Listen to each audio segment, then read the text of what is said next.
আচ্ছা, একদিন ঘুম থেকে ওঠার পর আপনি যখন দেখতে পেলেন আপনার পাশে সম্পূর্ণ অপরিচিত কোনো মানুষ শুয়ে আছে, বিষয়টা কেমন লাগবে আপনার কাছে?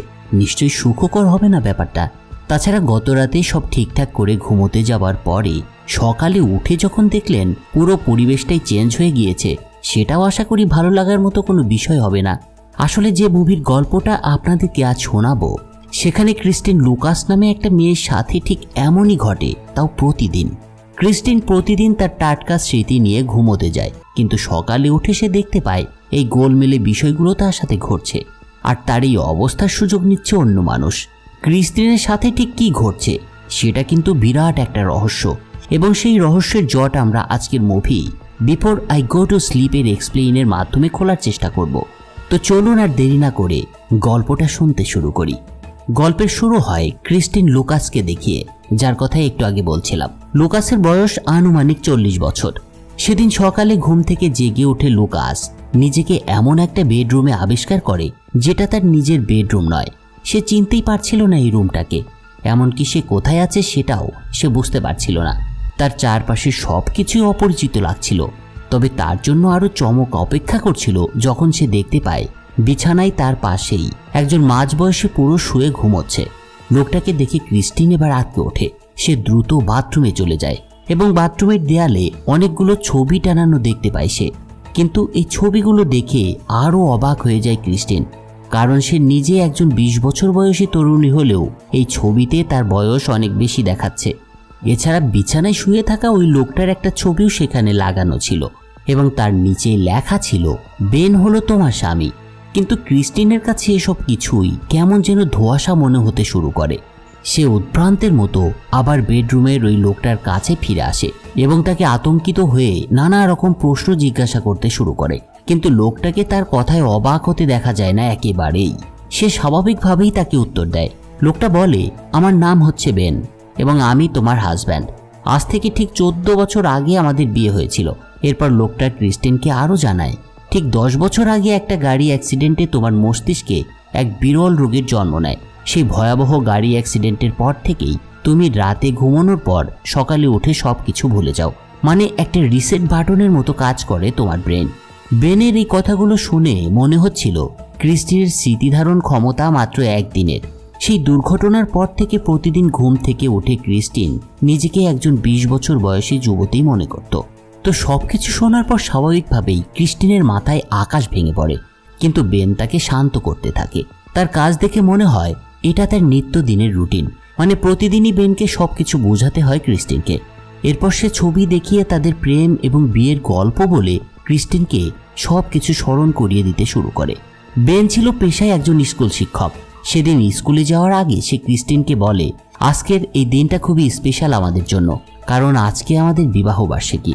কিন্তু বেনের কথাগুলো তখনও ক্রিস্টিনের মাথার মধ্যে ঘুরপাক খাচ্ছিল। বেন বেরিয়ে যাওয়ার পর ক্রিস্টিন বাড়িটা ঘুরে দেখতে শুরু করে, কিন্তু ঠিক সেই সময় ডক্টর ন্যাশ নামে একজন স্নায়ুবিজ্ঞানী ফোন করে তাকে। ক্রিস্টিন ফোনটা ধরলে ডক্টর ন্যাশ তাকে জানায়, গত কয়েক মাস ধরে আমি তোমার চিকিৎসা করছি। এটা বলার পর সে ক্রিস্টিনকে তাদের আলমারির ভেতরে লুকোনো একটা ভিডিও ক্যামেরা খুঁজে বের করতে বলে। ডাক্তার আরও বলে এই ক্যামেরার কথা যেন বেনকে সে জানায় না। তো ডাক্তারের কথা মতো ক্রিস্টিন সেই ক্যামেরাটা খুঁজে পায় এবং সেখানে তার নিজের রেকর্ড করা বেশ কিছু ভিডিও ক্লিপ প্লে করে দেখতে শুরু করে। এখান থেকে সিন কাট হয়ে এবার 2 সপ্তাহ পেছনে চলে আসে। দেখা যায় সেদিন ক্রিস্টিন ডাক্তার ন্যাশের সাথে গোপনে দেখা করতে এসেছিল, আর সেদিন ন্যাশ এই ক্যামেরাটা তাকে দিয়ে বলেছিল যে এটা সম্পর্কে তার স্বামী বেন যেন কিছু টের না পায়। ন্যাশ তাকে আরও বলেছিল, আমি তোমাকে বেনের অগোচরে অনেকদিন যাবৎ চিকিৎসা করে আসছি। 6 মাস আগে আমাদের প্রথম দেখা হয়েছিল একটা পার্কিং এরিয়াতে। এরপর থেকে তুমি আমার পেশেন্ট। তোমার উপরে যে আক্রমণটা হয়েছিল সেটারও কিছু নিউজ কাটিং আমি পেয়েছি। ন্যাশের মুখে আক্রমণের কথা শুনে ক্রিস্টিন এবার ভীষণ অবাক হয়, কারণ কোনো আক্রমণের ব্যাপারে সে জানতো না বা বেনও তাকে বলেনি। তো ন্যাশ তাকে আবারও বলে, একটা হোটেলের সামনে তুমি ভয়াবহ একটা অ্যাটাকের শিকার হয়েছিলে একদিন, এবং সেদিন তুমি প্রায় মরতে বসেছিলে। ভীষণ আহত অবস্থায় তোমাকে উদ্ধার করা হয়। এসব কথাগুলো শোনার পর ক্রিস্টিন ন্যাশের কাছে থাকা সেই নিউজ পেপার রিপোর্টগুলো দেখতে শুরু করে এবং সেখানে সে তার ক্ষতবিক্ষত মুখখানা দেখতে পায়। সে জানতে পারে সেদিন তার মাথায় একাধিকবার আঘাত করে তাকে খুন করার চেষ্টা করা হয়েছিল। কিন্তু কে করেছিল এটা এবং কেনই বা করেছিল সেটা শুধুমাত্র ক্রিস্টিনই বলতে পারবে। তবে এখনকার ক্রিস্টিন নয়, তখনকার ক্রিস্টিন। আসলে তার তো এখন কিছু মনেই নেই।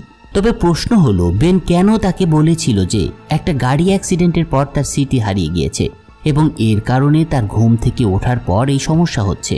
ঠিক এই প্রশ্নটা এবার ক্রিস্টিনের মাথাতেও আসে, কিন্তু সে নিজেকে এই বলে বুঝ দেয় হয়তো বেন তাকে এই আক্রমণের কথা বলে ঘাবড়ে দিতে চায় না, আর সে কারণেই সে হয়তো তার কাছে মিথ্যে বলেছে। এরপর একদিন ক্রিস্টিনের ট্রিটমেন্টের সময় ন্যাশ তাকে আরও কিছু পুরনো ছবি দেখায়। এই ছবিগুলো দেখে ক্রিস্টিনের মধ্যে একটা উত্তেজনা তৈরি হয়। সে তার স্মৃতিতে একটা মেয়েকে আবছাভাবে দেখতে পায়। সে আরও দেখতে পায় সেই মেয়েটার চুলের রং লাল। সেদিন বাড়িতে ফিরে ক্রিস্টিন কথায় কথায় বেনকে জিজ্ঞাসা করে লাল চুলের কোনো মেয়ের ব্যাপারে সে কিছু জানে কিনা। তার কথার উত্তরে বেন বলে সে এরকম একটা মেয়ের ব্যাপারে জানে যার নাম ক্লেয়ার।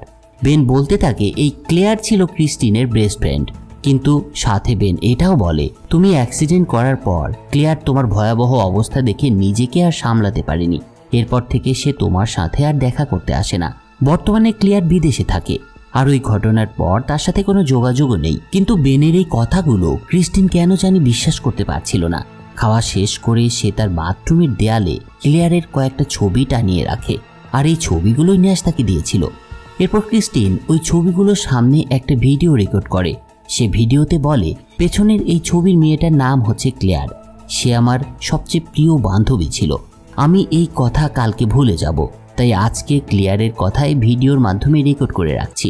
এর পরের দিন যখন ক্রিস্টিন আগের দিনের ভিডিও প্লে করে তখন সে দেখতে পায় তার পেছনে লাল রঙের একটা মেয়ের ছবি আছে, আর সে ভিডিওতে বলছে এই মেয়ের নাম ক্লেয়ার। কিন্তু বাথরুমে গিয়ে এই বিষয়টা যখন সে পরীক্ষা করতে নেয় তখন সে সেখানে কোনো ছবি দেখতে পায় না। ফলে সে ধরেই নেয় বেন হয়তো এই ছবিগুলো খুলে ফেলে দিয়েছে, আর এই বিষয়টা এবার তার কাছে বেনের প্রতি আরও সন্দেহ বাড়িয়ে তোলে। এরপর ক্রিস্টিন রুমে ফিরে গিয়ে ক্লিয়ারের ছবিগুলো খুঁজতে শুরু করে। এ সময় তার আরেকটা ফ্ল্যাশব্যাকে দেখানো হয় তার একটা ছেলে সন্তানও ছিল, কিন্তু বেন এই ব্যাপারে তাকে কোনোদিন কিছু বলেনি। এই গোলমেলে ব্যাপারগুলোতে ক্রিস্টিন এবার ভীষণ রেগে যায় এবং বেন বাড়িতে আসার পর তাকে তার ছেলের ব্যাপারে জিজ্ঞাসা করে। তবে বেন তাকে শান্ত করে বলে আমাদের একটা ছেলে ছিল এবং তার নাম ছিল অ্যাডাম। সে 8 বছর বয়সে একটা মারাত্মক রোগে আক্রান্ত হয়ে মারা গেছিল। এই কথা তোমাকে বললে তুমি অনেক কষ্ট পেতে, তাই সেজন্যই তোমাকে বলিনি। তোমাকে এই পুরনো কষ্টের স্মৃতি আর মনে করিয়ে দিতে চাইনি। এরপর সে অ্যাডামের ছোটবেলার অনেকগুলো ছবি দেখায় ক্রিস্টিনকে, যে ছবিগুলো দেখে ক্রিস্টিন এবার অনেক বেশি আবেগপ্রবণ হয়ে পড়ে। সেদিন রাত্রে ক্রিস্টিন একটা অদ্ভুত স্বপ্ন দেখে। সে দেখতে পায় সেই হোটেলটা যেখানে তাকে আক্রমণ করা হয়েছিল। স্বপ্নের মধ্যে ক্রিস্টিন একটা কাগজে মাইক নামটা লেখা দেখতে পায়। আর আশ্চর্যের বিষয় হলো ক্রিস্টিন তার স্বপ্নে ডাক্তার ন্যাশের মতো চেহারার এক লোককেও দেখতে পায় যে তাকে খুন করতে চাইছিল। তো এরপরের দিন সকালে ক্রিস্টিন ন্যাশের সাথে আবার দেখা করতে যায় এবং তাকে গত রাতে স্বপ্নের যা দেখেছিল সে সব কিছু খুলে বলে। কিন্তু ন্যাশ তাকে শান্ত করার জন্য এবার জড়িয়ে ধরলে তার জ্যাকেটটা খুলে যায়। আর ঠিক তখনই ক্রিস্টিনের নজর পড়ে ন্যাশের আইডি কার্ডের উপর। সেখানে লেখা ছিল ডক্টর মাইক ন্যাশ। এটা দেখে ক্রিস্টিন এবার আরও আতঙ্কিত হয়ে ওঠে।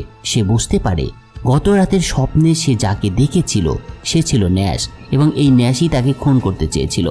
তাই সে গাড়ি থেকে নেমে দৌড়ে পালিয়ে যাওয়া ট্রাই করে, কিন্তু ন্যাশ তাকে ধরে ফেলে এবং একটা ইঞ্জেকশন পুশ করে তাকে বেহুশ করে দেয়। এরপর তাকে বাড়িতে ড্রপ করে দিয়ে যায়। বাড়িতে ক্রিস্টিনের যখন জ্ঞান ফিরে আসে তখন ডাক্তার ন্যাশ তাকে ফোন করে বলে তুমি খুব আতঙ্কিত হয়ে পড়েছিলে, তাই তোমাকে অজ্ঞান করতে হয়েছিল, আর এর জন্য আমি দুঃখিত। এরপর সে ভালোভাবে বুঝিয়ে ক্রিস্টিনকে একটা রেস্টুরেন্টে দেখা করার জন্য রাজি করায়। ক্রিস্টিন সেই রেস্টুরেন্টে গেলে ন্যাশ তাকে বলে আমি আর তোমার চিকিৎসা কন্টিনিউ করতে পারবো না, কারণ তোমার মস্তিষ্কে এখন উল্টোপাল্টা চিন্তা ভাবনা এসে ভর করেছে এবং এর ফলে তুমি আমাকে সন্দেহ করতে শুরু করেছো। কথায় কথায় ন্যাশ ক্রিস্টিনকে আরও বলে অ্যাটাকের পর বেন তোমাকে একটা কমিউনিটি সেন্টারে রেখে এসেছিল, মানে অ্যাসাইলামের মতো আর কি কিছু একটা। সেখান থেকেই তোমার পুরনো এক বান্ধবী ক্লিয়ার আমাকে ফোন করেছিল একদিন। ওর কাছ থেকেই তোমার সন্ধান আমি পেয়েছিলাম। এরপর থেকে তোমার ট্রিটমেন্ট শুরু করি। তোমার রেকর্ড বুক চেক করে জানা যায় বেনের সাথে তোমার অনেক আগেই ডিভোর্স হয়ে গিয়েছিল। এই কথাটা শুনে ক্রিস্টিন এবার সোজা বেনের স্কুলে চলে আসে এবং তাকে এই ডিভোর্সের ব্যাপারে জানতে চায়। তবে বেন তাকে উত্তর দেয় আসলে এই কথাটা সত্যি। সে তাকে বলে আমাদের মধ্যে ডিভোর্সের কথাবার্তা চলছিল, যখন অ্যাডাম মারা যায় তখন আমাদের সম্পর্কে ফাটল তৈরি হয়, কিন্তু এরপর আমরা আবার নিজেদের সিদ্ধান্ত পরিবর্তন করে ফেলেছিলাম। বেনের মুখে কথাগুলো শুনে ক্রিস্টিন এবার অনেকটা নিশ্চিন্ত অনুভব করে। এর পরের দৃশ্যে দেখা যায় ক্রিস্টিন পুরো ঘটনা বিস্তারিত জানার জন্য ক্লেয়ারকে ফোন করেছে। ক্লেয়ারের নাম্বার সে ন্যাশের কাছ থেকে নিয়ে এসেছিল। তো ক্লেয়ার ক্রিস্টিনের ফোন পেয়ে অনেক খুশি হয়ে যায় এবং তার সাথে একটা কফি হাউসে একদিন সে দেখা করতে চায়। নির্ধারিত দিনে ক্লেয়ারের সাথে দেখা হলে কিছু জিনিস এবার রিভিল করে ক্লেয়ার। যেমন ক্রিস্টিনের উপর অ্যাটাক হওয়ার আগে ক্রিস্টিন একজনের সাথে অবৈধ সম্পর্কে লিপ্ত ছিল। যেহেতু ক্লেয়ার তার বেস্ট ফ্রেন্ড ছিল তাই এই বিষয়টা সে জানত। তবে ক্রিস্টিন যখন অ্যাটাকের শিকার হয়ে অনেকদিন হসপিটালে কাটিয়েছিল তখন বেনের সাথে ক্লেয়ারের ঘনিষ্ঠতা বৃদ্ধি পায়, এমনকি তারা শারীরিক সম্পর্কেও জড়িয়ে পড়েছিল। কিন্তু পরবর্তীতে ক্লেয়ার নিজের ভুল বুঝতে পারে। বেস্ট ফ্রেন্ডের সাথে এমন ধোঁকাবাজি করায় সে অনেক বেশি অনুতপ্ত হয়ে পড়েছিল, আর এই কারণেই তাকে অনেক দূরে চলে যেতে হয় ক্রিস্টিনের থেকে। তারপর থেকে লজ্জায় সে কখনো ক্রিস্টিনকে ফোন করেনি। এই বলে ক্লেয়ার ক্রিস্টিনকে এবার একটা চিঠি দেয় এবং সে তাকে বলে এটা বেন তাকে দিতে বলেছিল অনেক আগে। আর এরপর ক্লেয়ার সেখান থেকে চলে যায়। ক্লেয়ার চলে যাওয়ার পর ক্রিস্টিন সেই চিঠিটা পড়তে শুরু করে। সে দেখতে পায় বেন লিখেছিল আমি তোমাকে অনেক ভালোবাসি, কিন্তু আমাদের সন্তানের কথা চিন্তা করে আমাদেরকে আলাদা হতে হচ্ছে। আসলে ক্রিস্টিনের উপর অ্যাটাক হওয়ার পর থেকে তার মধ্যে অনেক চেঞ্জ এসেছিল। সে অল্পতেই রেগে যেত এবং অ্যাডামকে সহ্য করতে পারত না, তাই বেন তাকে ডিভোর্স দিয়ে দিয়েছিল। তো এসব কিছু দেখে এবং বুঝতে পেরে ক্রিস্টিন বাড়িতে ফিরে আসে এবং বেনকে সব সত্য কথা বলে দেয়। মানে সে যে প্রায়ই ডাক্তার ন্যাশের সাথে দেখা করে এবং তার কাছ থেকে যে নিয়মিত ট্রিটমেন্ট নেয় সেই বিষয়টা তাকে জানিয়ে দেয়। এছাড়া ক্যামেরা লুকিয়ে রাখার বিষয়টাও সে বলে দেয় বেনকে। ক্রিস্টিন যে প্রতি রাতে সেই ক্যামেরায় ভিডিও রেকর্ড করত এই সব কিছুই সে জানায় বেনকে। ক্রিস্টিনের মুখে সব শোনার পর বেন রেগে আগুন হয়ে যায় এবং তার দিকে অভিযোগ তুলে বলে ন্যাশের সাথে ক্রিস্টিনের পরকীয়া চলছে, না হলে সে এসব কথা এতদিন তাকে লুকিয়েছিল কেন। এসব কথাগুলো বলেই সে ক্রিস্টিনকে একটা থাপ্পড় মেরে বসে এবং এরপর সেখান থেকে চলে যায়। এদিকে ক্রিস্টিন বেনের থেকে এরকম আচরণ পেয়ে কান্নাকাটি শুরু করে এবং তারপর সে আবার ক্লেয়ারকে ফোন করে এবং বেনকে একটু শান্ত করে বোঝাতে বলে। সে দেখা যায় তার কথায় রাজি হয় ক্লেয়ার এবং বলে আমি বিষয়টা দেখছি, তুমি শান্ত হও। এর কিছু সময় পর ক্লেয়ার ফোন করে একটা শকিং বিষয় ক্রিস্টিনকে জানায়। সে বলে বেনের সাথে তার এইমাত্র কথা হয়েছে। বেন তাকে বলেছে তোমার সাথে নাকি তার বেশ কয়েক বছর দেখাই হয়নি, আর থাপ্পড় দেওয়ার তো প্রশ্নই আসে না। ক্লেয়ারের এই কথাগুলো শুনে ক্রিস্টিনের মাথায় এবার আকাশ ভেঙে পড়ে। এই বিষয়টা সত্যি খুব অবাক হওয়ার মতো। যদি ক্লেয়ারের কাছে বেন এসব বলেই থাকে তবে এতদিন বেন মনে করে আসা এই ব্যক্তিটা আসলে কে, আর সে কেনই বা ক্রিস্টিনের সাথে থাকছে। তো ক্লেয়ারের কাছে সব শোনার পর ক্রিস্টিন দ্রুত সেখান থেকে পালিয়ে যেতে চায়, কিন্তু ঠিক তখনই বেন পেছন থেকে এসে তাকে ধরে ফেলে এবং তারপর তাকে অজ্ঞান করে ভেতরে নিয়ে যায়। পরের দিন সকালে দেখা যায় ক্রিস্টিনের স্বাভাবিকভাবেই গত রাতের কোনো কথাই তার কিছু মনে নেই। এছাড়া সে বরাবরের মতোই সেই ক্যামেরাটা খুঁজে পায় এবং একটা পুরনো ভিডিও প্লে করে। সেই ভিডিওতে দেখা যায় ক্রিস্টিন বেনকে বলছে অনেক ভালোবাসি তোমাকে। আর এই বিষয়টা ক্রিস্টিনের মধ্যে বেনের প্রতি আবারও ভরসা জাগাতে শুরু করে। এরপর দেখা যায় বেন তাকে বলছে আজকে রাত্রে আমরা একটা স্পেশাল জায়গায় ঘুরতে যাব, তুমি রেডি হয়ে থেকো। ক্রিস্টিনকে বাড়িতে রেখে বেন চলে আসে এবার ডাক্তার ন্যাশের কাছে। সে তাকে থ্রেট করতেই তার সাথে দেখা করতে এসেছিল। বেন ন্যাশকে বলে আমার স্ত্রীর আশেপাশে তোকে যেন আর না দেখি। তো যা হোক, সেদিন রাতে বেন আর ক্রিস্টিন সেই হোটেলে চলে আসে যেখানে বেন ক্রিস্টিনকে নিয়ে আসার কথা ছিল। আর এই জায়গাটি ছিল সেই জায়গা যেখানে ক্রিস্টিনের উপরে অ্যাটাক হয়েছিল কয়েক বছর আগে। হোটেলে এসেই বেন তার আসল পরিচয়টা এবার রিভিল করে দেয়। সে বলে আমার আসল নাম হচ্ছে মাইক, আর মাইক হলো সেই ব্যক্তি যার সাথে ক্রিস্টিনের গোপনে অ্যাফেয়ার চলছিল। আর এই বিষয়টাই ক্লেয়ার তাকে বলছিল। ক্রিস্টিনের ওই দিনের কথাগুলো সব ফ্ল্যাশব্যাক এবার মনে পড়তে শুরু করে। আসলে মাইক তাকে বারবার করে বলছিল যে তাদের এই সম্পর্কের কথা যাতে সে বেনকে বলে দেয়, কারণ বেনের সাথে ডিভোর্স হলে তারা দুজনে নতুন করে জীবন শুরু করতে পারত। কিন্তু ক্রিস্টিন এমনটা ভাবছিল না। সে নিজের এই অবৈধ সম্পর্কের বিষয়ে এবার গিল্টি ফিল করছিল এবং মাইকের সাথে এই সম্পর্ক ছিন্ন করার সিদ্ধান্তও নিয়েছিল। ক্রিস্টিনের এই মনোভাবটা বুঝতে পেরে সেদিন মাইকের মাথায় রক্ত উঠে যায়। ফলে সে ক্রিস্টিনকে রাগের মাথায় এত বেশি আঘাত করে ফেলেছিল যে ক্রিস্টিনের অবস্থা একেবারে শোচনীয় হয়ে পড়ে। আসলে মাইক ক্রিস্টিনের প্রতি একেবারে অপসেট হয়ে গিয়েছিল। সেই অ্যাটাকের পর ক্রিস্টিনের বিহেভিয়ারেও পরিবর্তন হয়, যে কারণে বেন তাকে তালাক দিয়ে অ্যাডামকে নিয়ে চলে যায়। এরপরে ক্রিস্টিনকে একটা অ্যাসাইলামে ভর্তি করা হয়। এর কয়েক বছর পর মাইক ক্রিস্টিনের খোঁজ পায় এবং নিজেকে বেনের মতো করে প্রস্তুত করে আবারও ক্রিস্টিনের সাথে থাকা শুরু করে। তো ক্রিস্টিন এসব কিছু মনে করতে পেরে হোটেল থেকে এবার বের হওয়ার জন্য জোর চেষ্টা শুরু করে, কিন্তু মাইক তাকে আবার বাধা দিয়ে বলে, তুমি এই সত্য জানার পরেও আমার সাথেই থাকবে, না হলে আমরা দুজনের কেউ বেঁচে থাকবো না। আমি বেনের অভিনয় করতে করতে হাঁপিয়ে উঠেছি, আর পারবো না অভিনয় করতে। হয় সত্যিটা মেনে নাও, না হলে আমরা দুজনে একসাথে মারা যাব। এছাড়া আমাদের হাতে আর কোনো উপায় নেই। মাইক কথায় কথায় এটাও বলে ক্রিস্টিনের সন্তান মানে অ্যাডাম এখনও জীবিত আছে আর বেনের সাথেই থাকছে। এই কথাটা শুনে এবার আর ক্রিস্টিনকে থামানো যায় না। সে জোর করে হোটেল থেকে বের হতে চায়, কিন্তু মাইক রাগান্বিত হয়ে আবারও তার উপরে অ্যাটাক করে বসে। তবে এবার ক্রিস্টিন নিজেকে বাঁচিয়ে পালিয়ে আসতে সক্ষম হয়। হোটেল থেকে বেরিয়েই পুলিশকে ফোন করে সে, আর একটু পরেই দেখা যায় পুলিশ এসে তাকে উদ্ধার করে। এরপরের দৃশ্যে আমরা ক্রিস্টিনকে একটা হসপিটালের বেডে শুয়ে থাকতে দেখি। এখানে ডাক্তার ন্যাশ তার সঙ্গে দেখা করতে আসে, তবে এবার সে তার ডাক্তার হিসেবে নয়, একজন বন্ধুর মতো এসেছিল। ন্যাশ তাকে বলে হোটেল থেকে আহত অবস্থায় মাইককে গ্রেপ্তার করা হয়, তার সাজা হবে নিশ্চিত। এছাড়া তোমার সাথে দেখা করানোর জন্য আমি এবার কাউকে নিয়ে এসেছি সাথে করে, তাদের দেখলে তোমার স্মৃতিশক্তির উন্নতি হবে। তার কথায় ক্রিস্টিন এবার দেখতে পায় আসল বেন এবং তার সন্তান অ্যাডাম তার সঙ্গে দেখা করতে এসেছে। অ্যাডামকে দেখে ক্রিস্টিন অনেক বেশি পরিমাণে ইমোশনাল হয়ে পড়ে।